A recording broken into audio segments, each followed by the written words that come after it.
Fysik C, modul 3, mundtlig aflevering. Jeg skal påvise to lovmæssigheder, dels spejlingsloven og indfaldsloven. Spejlingsloven foreskriver, at indfaldsvinkel er lig udfaldsvinkel, som her kan ses med et brydningsindeks på 1.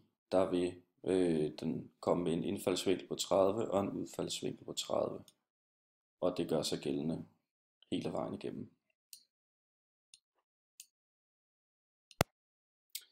Jeg skal nu påvise Snells lov, der siger, at sinus til indfaldsvinkel og sinus til brydningsvinkel har et konstant forhold. Og det konstante forhold, altså brydningsindekset,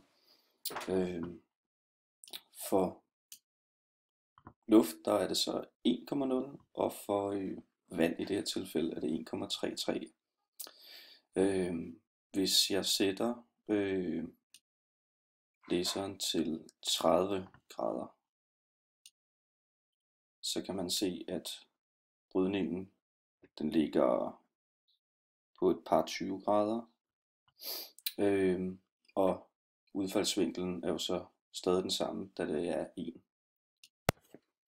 Man kan så bruge sinusformlen til at udregne brydningsindekset.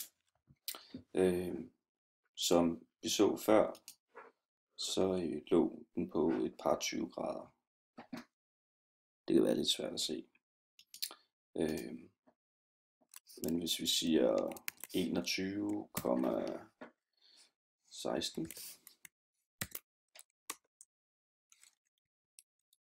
og vi skriver det rigtigt, så har vi en endværdi på 1,33, som er meget tæt på den værdi, som er brydningsindekset. Derved kan man se, at loven er overholdt. Jeg vil nu prøve at ændre indfaldsvinklen fra de 30 før til 60. Og man kan så stadig se, at indfaldsvinklen er lig udfaldsvinklen. Brydningsvinklen den er jo så ændret, fordi at indfaldsvinklen også er ændret. Sinus indfaldsvinkel divideret med sinus udfaldsvinkel kan jeg regne. Vi har så et sinus indfaldsvinkel, den er 60,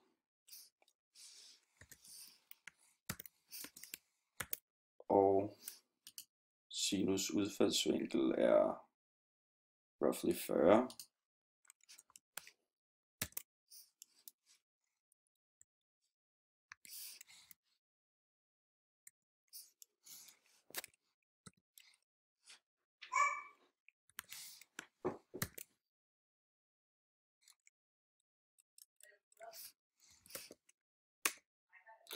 Og vi kan så igen se, at værdien den kommer til at ligge meget tæt på brydningsindekset.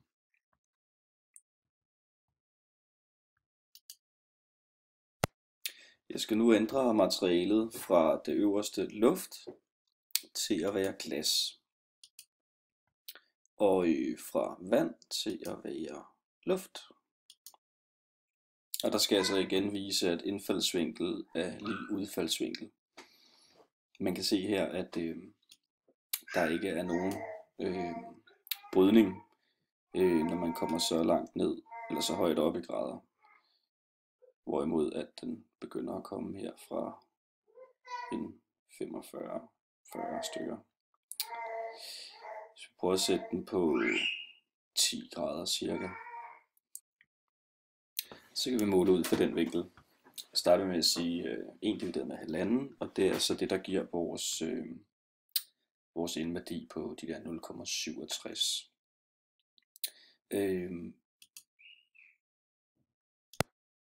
Hvis vi starter med at regne indfaldsvinklen ud, som er de 10 grader, så har vi sinus 10.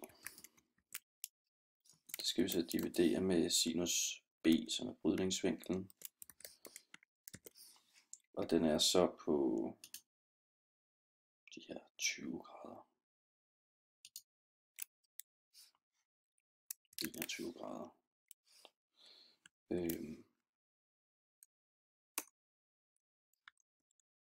Så får vi en værdi på 0,65.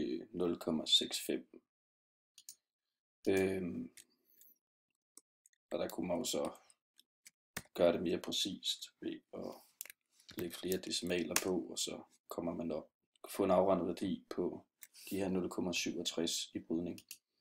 Og derved så stemmer det også. Man kan se her, hvis man ændrer vinklen, så ændres brydningsvinklen også. Og man når et punkt, hvor der er total refleksion. Og den ligger mellem, indtil at brydningsvinklen den når de 90 grader, så vil der være total refleksion.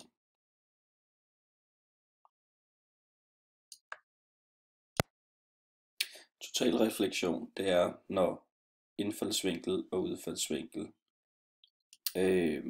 er lige, hvor at der ikke kommer en brydningsstråle ud af det, så der er noget, der går tabt.